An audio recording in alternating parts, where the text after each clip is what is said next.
ॐ वसुदेवसुतं देवं कंसचाणूरमर्दनं देवकी परमानन्दं कृष्णं वन्दे जगद्गुरुम्.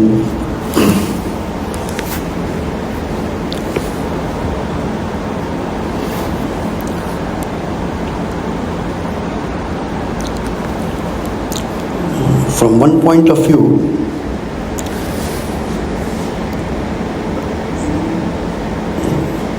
one great thinker and writer, Balagangadhar Tilak, he mentioned that the essence of Bhagavad Gita is nothing but Karma Yoga. So if you see the very backdrop of Bhagavad Gita, that Arjuna is here to fight the battle, seeing his own kith and kin and those whom he respected are there in the opposite army. So he kind of perplexed that whether he should fight this war or not, and that all argument he gives in chapter number 1. When it comes to duty, when it comes to what you need to do, not for your own selfish motive, but for a higher purpose. For example, there are two armies, two countries, and there is a war going on. Soldiers, each others have not done any harm to each other personally. They represent two countries, and that issue could be anything. So think of that soldier who is practically putting his life on stake for the sake of that principle which his country represents. And if at that time the soldier says, no, he is my cousin brother other side, I don't want to kill him. So what do you think his superior would have told him? His superior will say this. But the whole scenario, that which was started by the war between Kauravas and Pandavas, that subject matter itself, Arjuna's question became that this is the war is one action. What about the rest of the action in my life? So effort of Sri Krishna in all the 18 chapters is to convey different paths philosophically, how to make it practicalized, that every action which you do, every action which you undertake can be spiritualized, can be done with a spirit which will eventually help you to grow spiritually. This is in essence what Bhagavad Gita is. So in this chapter which is under discussion, there are principally two ways, the way of jnana and the way of bhakti. Way of jnana, as the last one sloka which we discussed, naiva kinchit karomi iti. I do not do anything. Who does then? The senses are acting with the object of senses. Apparently it may look like hypocrisy. Now if I know I am not speaking, my mouth is speaking, because you take it materially, because you take it from normal sense of the term. Let us see the actions which you perform And if you do not have the sense of agentship, if you don't have a sense that I am performing that action, do you think the whole world is going to accept it? When you take food, you take dinner, then you go to sleep. Who digests? If not you. No one else digests the food for you. You do it. But you do not have sense of agentship. You do not have sense of that I am doing this action. You do not say, oh, I am very busy now. I am busy in digesting my food. No. Who digests that food? Then you objectively say, no, the secretion of some acid and it automatically takes place and all that. If that can automatically take place, why can't the rest of the actions are automatic? Karma is that where there is agentship of karma. If your I consciousness is not attached to that karma, even if you do karma, it is not your karma. For example, my hand is the same, but morning when I got up, I saw there are some scratches on my hand. No one was there in the room. In the sleep, because of some irritation, I myself scratched my hand. That mark I can see in the morning. Do I have a remembrance of my scratching my hand? No. But the scratching took place. Who did scratching to whom? And one who did, why there is no agentship, why there is no feeling that yes, I have done it. Though, practically it is I who has done it. Because in that action, which in a modern way you say, it was a reflex action. These are the words given where there is no explanation given to you. In most of where there is no philosophy, but they have to explain the situation, they invent one word and put it. Oh, it was a reflex action. Now analyze the reflex action. You don't have that agentship. Those among us who drive the car. Very driving goes by the sixth sense. Yes, driving test is there objectively. But if that reflex reduces because of your mental state, you cannot drive. A simple action of driving, see from a different angle. As soon as you sit in the driver's seat, put the seat belt.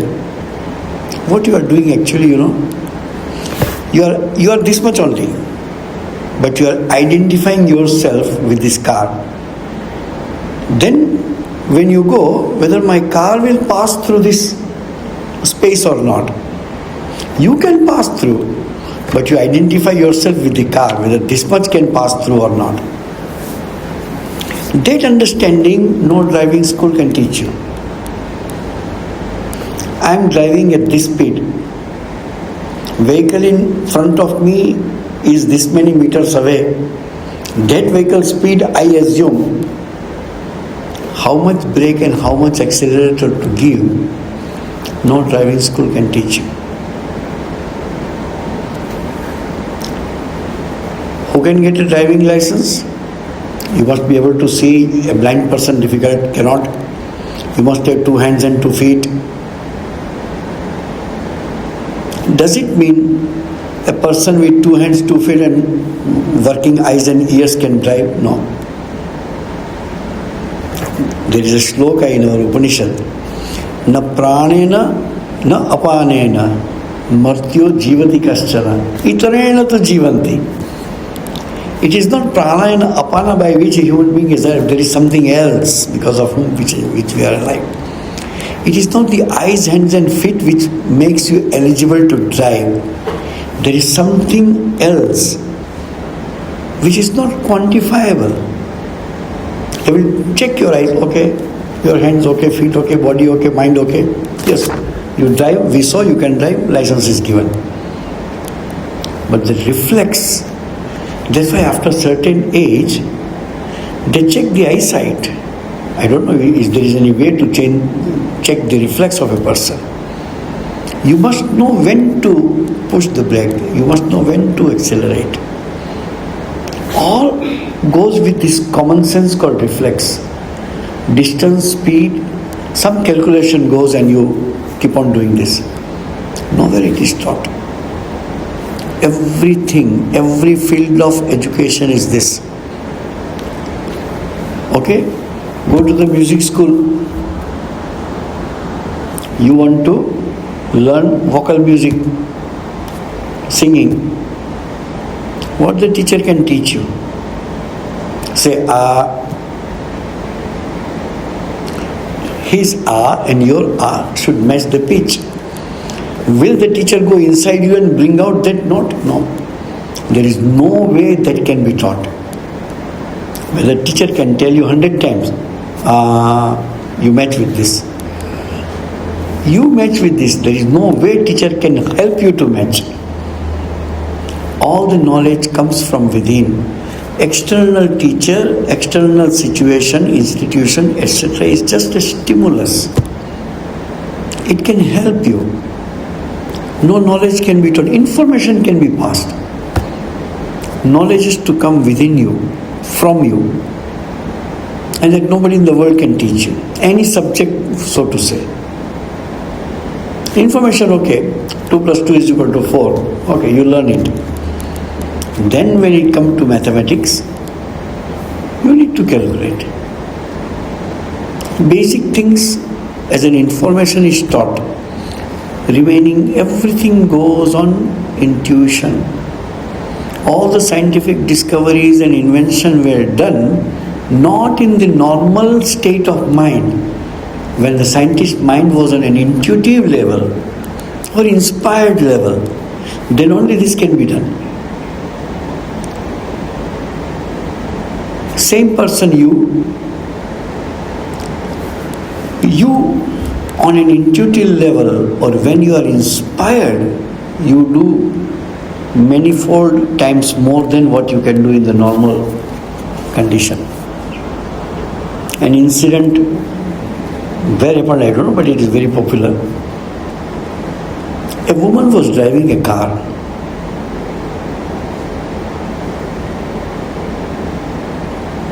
And he felt that her child has come under the car.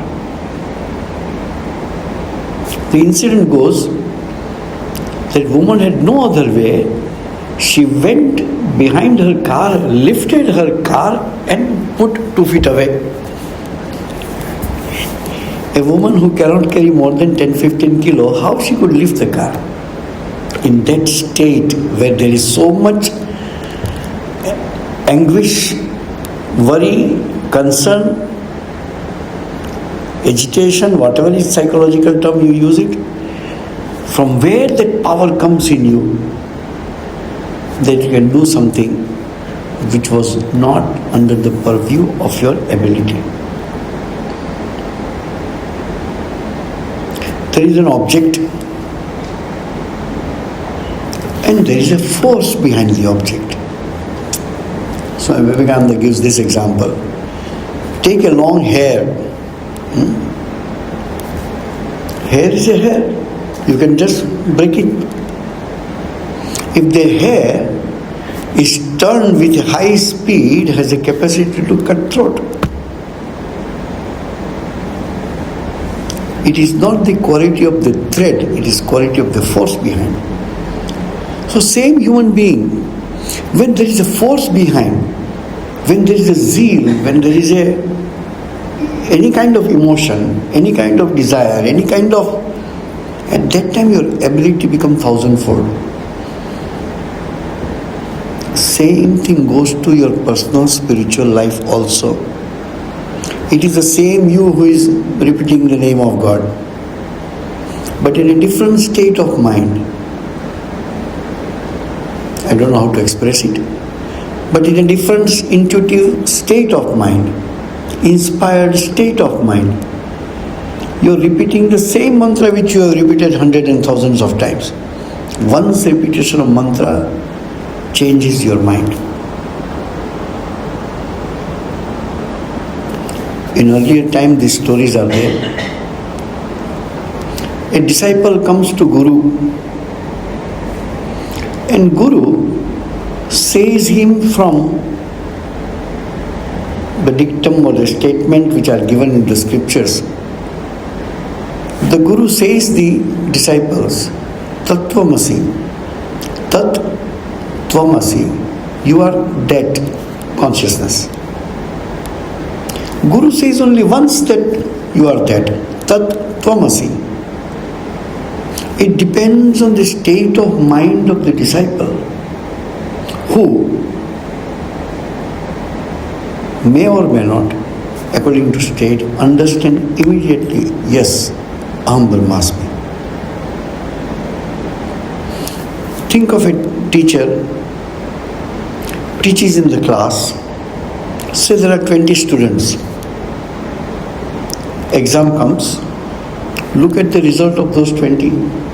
Some fails, some pass with flying colors. Same teacher taught the same thing to all of them. Result is different. Why? Because the state of mind is different. Many people would have seen apples falling from the tree to the ground. Why only Newton thought? Why did not go up? And then he discovered the law of gravitation. Action is not important. When you observe the action, your state of mind, or your state rather, why to state of mind, your own state will make you understand the situation differently. So here there are two steps, rather two standpoints. One is the standpoint of jnana, another is the standpoint of bhakti. From jnana standpoint, naiva kinchit karomi iti, I do not do anything. What? And the actions are given: Pashyan, Shrunvan, Sprashan, Jigran. All the actions which I am doing, who does the action? When you go to deep sleep, do you think you stop breathing whole night? No. You keep on breathing. Who breathes then? You don't have that agentship, you don't have that kartritva buddhi. These are technical words in our scriptures. Kartritva buddhi. A sense of doer, a doership. You don't have that. But your whole body keeps on whole night. Who does that? You are not aware about it. But still your body functions. In a way, you only do it. Nobody does on your behalf. But you don't have that sense of doership is not there. I am digesting food, I am breathing. That sense is not there. So that karma is not your karma. The food when you take is your karma. Whether stomach burns or whether everything goes normally. Your duty is only up to here. You swallowed, then there is no doership. Then agentship is not there. I take food, I digest the food, but taking food is my karma, digestion of the food is not my karma, because I don't do it.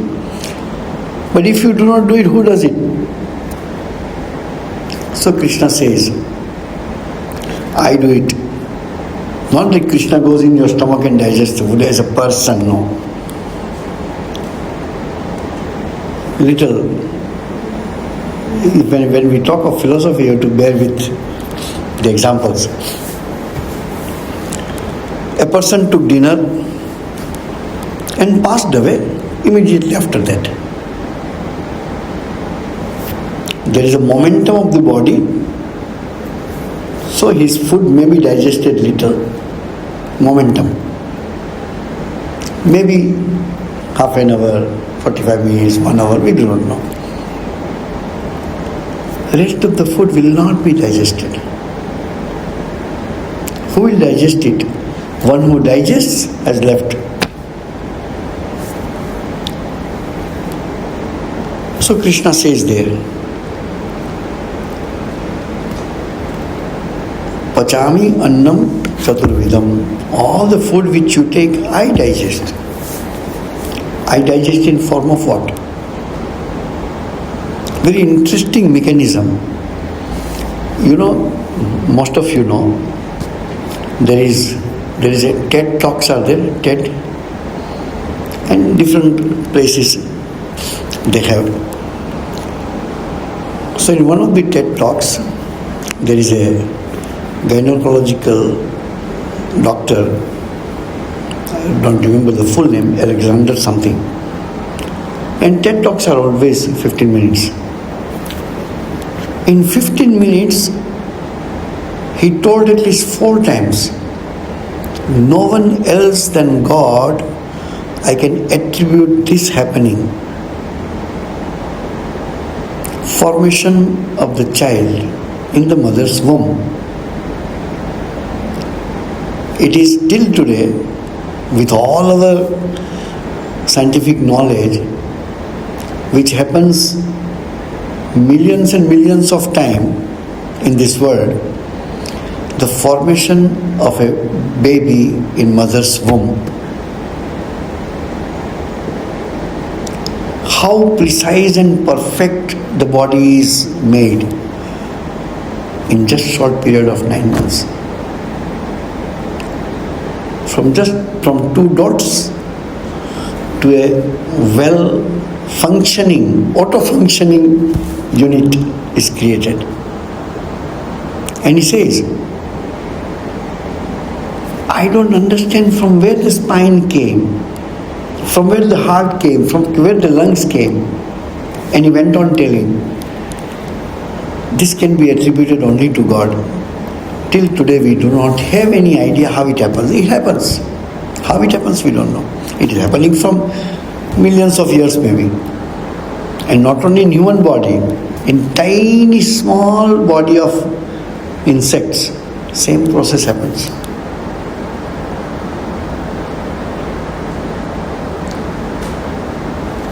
Who does that? Is there any agent doing that? That's why in all the religion, God is attributed, or rather, the creation is attributed to God. Or God has created this. But it is a continuous creation and continuous destruction. As it happens in your body, same way happens in the universe. That's why this black hole concept came.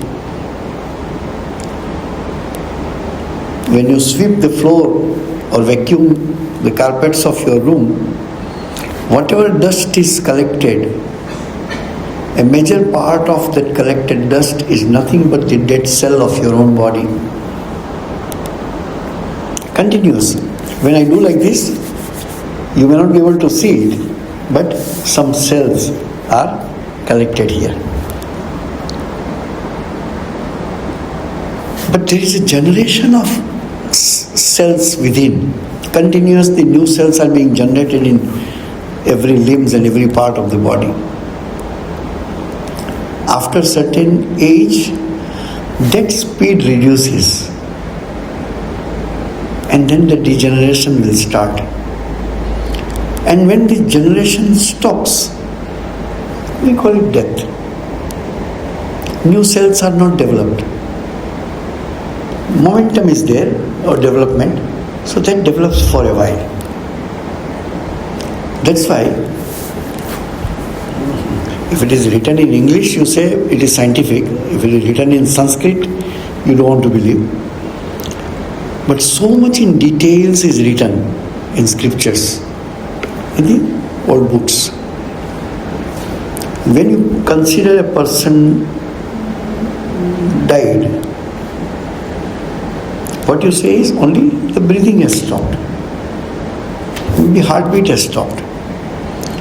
But there is a momentum that the limbs will still keep on working. And the Pancha Prana, when we say, not all the prana lives together. For example, a man does shaving. Just example. Immediately after shaving, he died. If 4 hours, 5 hours, 6 hours will pass before cremation, you will find some beard has grown. Person is dead. Out of the momentum, this happens. So idea is, there is a automatic machine when you are alive with the help of breathing and with the heart. This is another. I may hear like a fool, but I want to see it from this perspective. Those who are in medical will understand, or those who have undergone some medical treatment may understand. What is that which makes your heart beats? Your heart, tuck, tuck, tuck, tuck. What is that force? It's an electric force. If this is the heart, there is only a dot, a small dot, where electricity is generated. That dot. And then all the nerves are surrounding the heart. When electric shock goes, the heart becomes squeezed. So the blood is passed. And when it expands, the impure bloods come in. This is all of us have read in the books. How many times? Less than 1 second, more than once, in less than in 1 second. Generally 80, 85 times in a minute. Then more than 60 minutes, it is more than once in 1 second. How electricity is generated there? Till now, no idea. Sometimes we find that electricity is not generated there. So you put artificial electricity there, which is called pacemaker. Think of that child who is developing in the womb of mother. Even the dot is created in the right place, in most of the cases.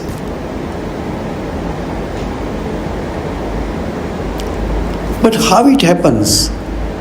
What is that natural process that by which just 2 dots became together and the whole body is formatted, perfect body, with internal organs and external organs in place. The doctor says, if God is there, He is doing that. So even if you are not aware, your body functions. You do not beat the heart. It moves by itself. Only a few actions you do by your hand. This is I am doing. Speaking I am doing. Heartbeat, I don't do. Blood circulation, I don't do. Digestion of the food, I don't do. Then who does that? As the internal actions, I don't have control over it. I cannot accelerate or reduce the speed of digestion. In the same way, external world, I don't have control over. When little control we can put, we put aircon and temperature little reduce, switch on the fan so air circulation bit increase. All these small things we can do. In the nature, we don't have any control. So external we don't have much control except a little. Internal we don't have any control except a little. So practically not even 20% of the work is in our control, and that is called free will, which is under your control. I may take potato or I may take tomato. That is in my hand. I can keep temperature 26 or 22. It is in my hand. Only this much. So that is the free will given. Beyond the free will, you don't have anything to do. You don't have control over the nature. You don't have control over the inner nature also. From that point of view we are talking. 80% of the things you do not do, but it happens. So remaining 20% of, what is the proof that you are doing that?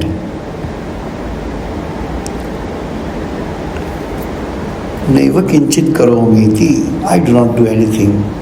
Who does then? Think of animals. We are human beings, so we can analyze our actions. Look at the animals. Do not have much free will.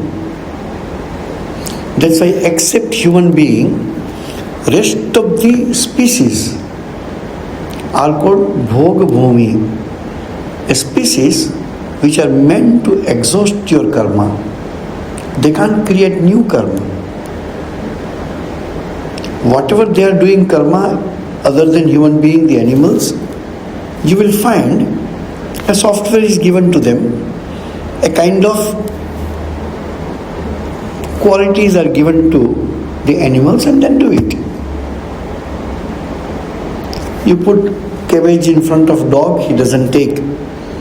You put meat in front of a goat, doesn't take.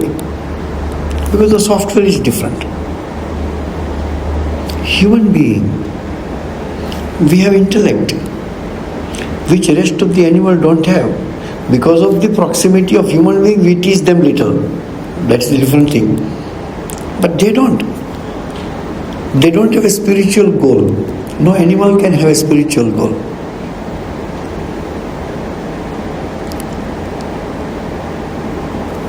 They do with instinct. We also do with instinct. Most of our life we spend, if you do not have any spiritual or intellectual inclination, a common man is nothing more than an animal, unless he or she uses the intellect. What is intellect? What is the use of intellect? Use of intellect is alter the software which is given to you. Upgrade the software which is given to you. Animals cannot. You can, we can, I can. I was born like that, no. I want to lead this life. You change your life. A dog and cat cannot think of that. You will resolve, tomorrow I will not tell lies, I will speak only truth. A cow cannot think like that. It is beyond their capacity to think. As we have capacity to upgrade our software, we have capacity to destroy our software. So you will find a kind of progress and degeneration in human being. Animals in given circumstances practically live the same kind of life.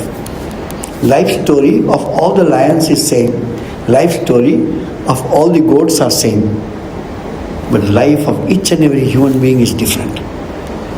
Because we have an ability to correct, alter, destroy or generate this software within us.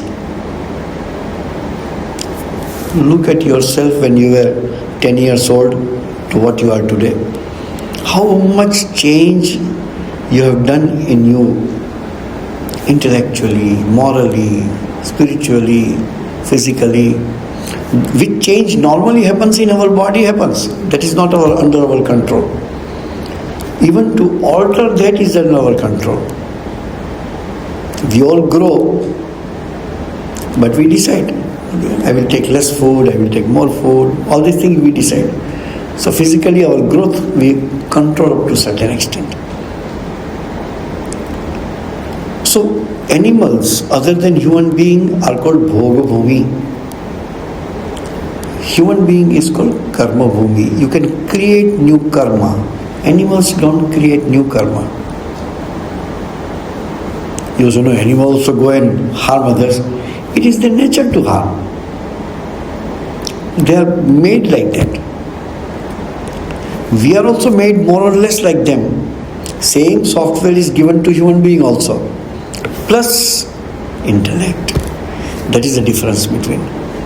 The famous shloka.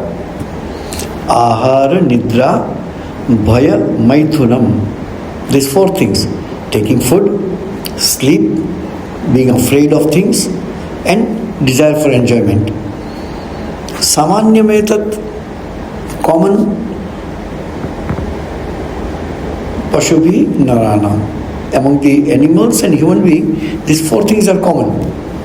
Dharmo hi tesham adhiko vishesha. But in human being, there is something called dharma. There is something called morality, something called spiritual, something called controlling oneself, something called altering, changing, improving oneself. If that is not there, dharmena hina pashubhi samana. If you don't have that in you, there is no difference between you and the animal.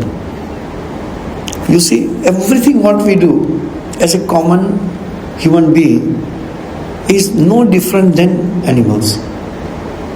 Only if you use your intellect from improvement of yourself, your body, your mind, that is the only element of human being that faculty, if we don't use, we are like animals. If you use, you are different than animals. Apparently we all human beings look same. Look same means by virtue. 2 hands, 2 feet, we can read, we can write, we can see, we can sing, this and that. But you altered yourself. A particular aspect of your characteristics, you excelled in that, or you curbed that. You do not want to do that. You built up your personality that you can do, animals cannot do. But as the external world is not under my control, as the internal body is not in my control, all the actions which happens naturally, spontaneously, automatically. So this developed human being, spiritually developed human being, what he thinks? Indriyani, indriyartheshu vartanta. Senses are dealing with the sense objects. I have nothing to do with that. The more you are identified with your consciousness, then only your senses will look like working with the sense objects. Absolutely detached with the body. But bodily needs are there. That is, in a natural way it will take care. There was a great saint,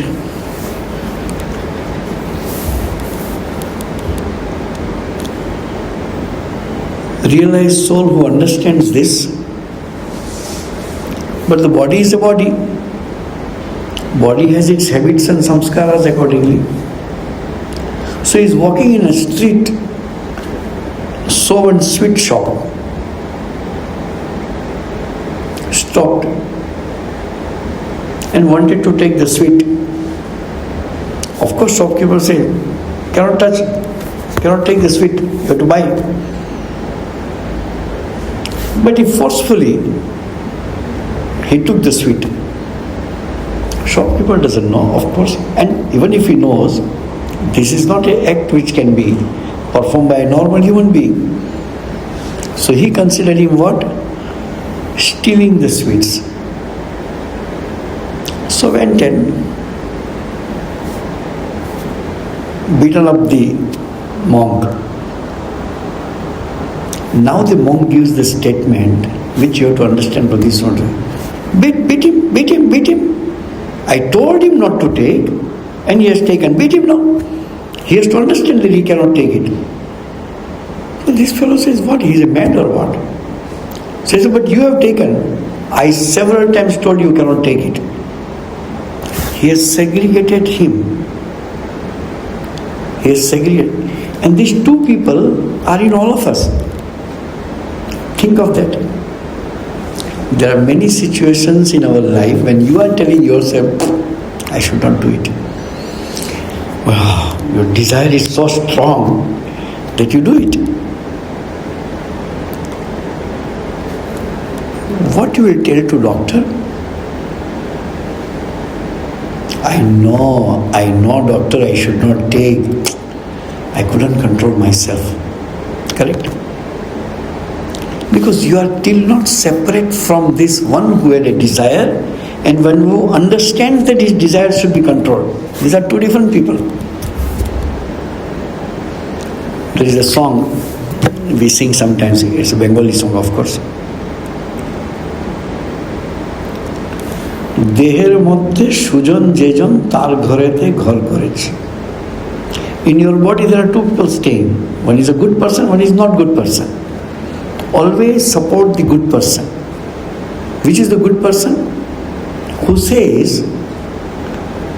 don't do which is immoral, don't do which is illegal, don't do which is not good. But there is another person in you who has a strong desires. Who cares, who knows, who sees me doing this, just do it. These two people are in us also.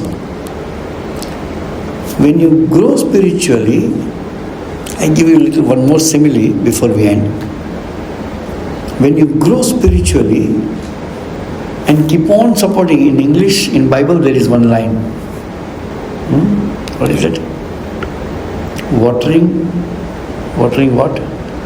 Watering a good plant or some simile is there, some example is there. So if you go spiritually in terms of keep on supporting, keep on making that good person in you stronger, then that good person will be able to control that not good person in you. Every time this happens, should I do it? You should not do it, you cannot do this. Who is there to see? These two people are talking, separate people are there. Your own mind. One is conscious of good and bad. One who is conscious about this discrimination. But there is another who is the enjoyer, who wants to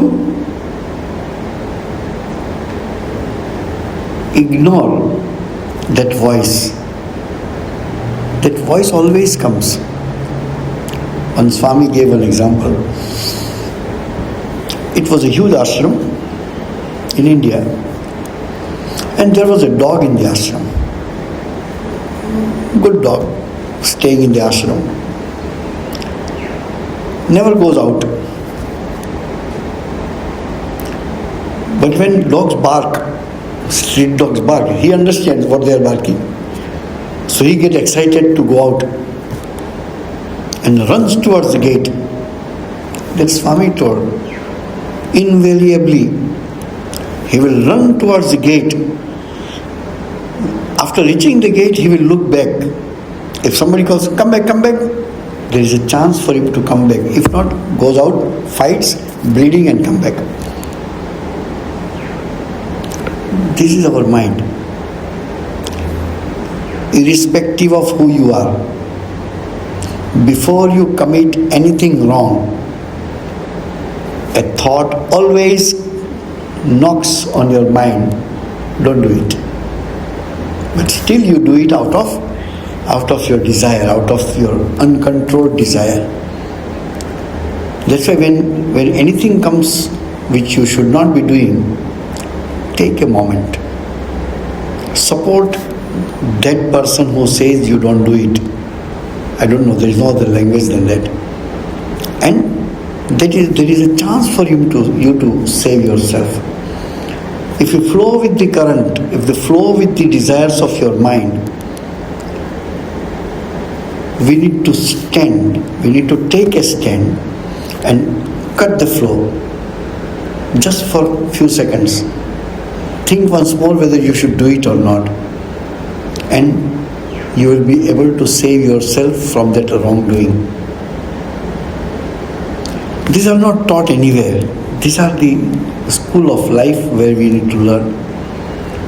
So, this is one concept of that I do not do anything, body does it. But if that is too abstract for me to think, I am a simple one, I am not an intellectual, what you can do it? Brahmani adhaya karmani sangam tyaktva karoti. You do work without thinking who is doing and all that. No. I do my work and offer all my work to my master, to God. That work you need to do with detachment. In a normal society, if someone out of anger kills someone, punishment is very severe. But if the same person as a soldier goes and kills 10 people of the other army, he is given medals. Killing is the same. It is not the act which is good or bad, but it is the purpose and motive behind it is good or bad. If for nothing I keep a small pin and while walking I prick that pin to you, it's a bad action. You cannot do it. But a doctor can do it. In front of you, he puts a big pin inside. Pricking is same. Pricking is not different. It is the motive behind that pricking made that action good action or a bad action.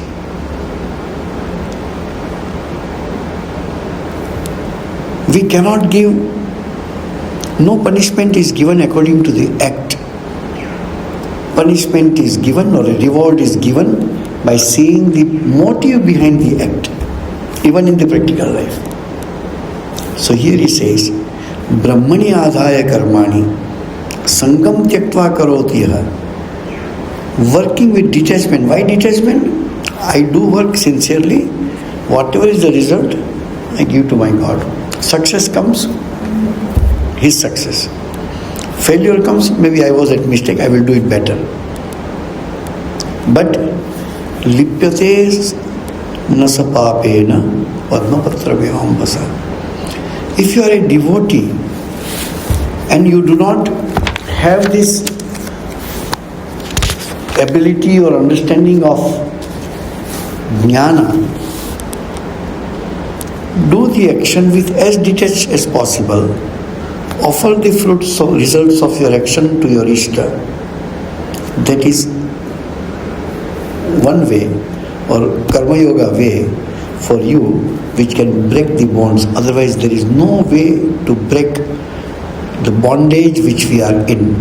Ignorance can be broken, destroyed only by these two methods. Karma or Jnana or Bhakti. Karma is done in light of jnana, karma is done in light of bhakti. Karma is common. Nobody can be free from karma. But spiritual life can be led, karma can become karma yoga with these two different aspects, jnana and bhakti. Om Shanti Shanti Shanti Harihi Om Tat Sat Sri Ramakrishna Arpanamastu.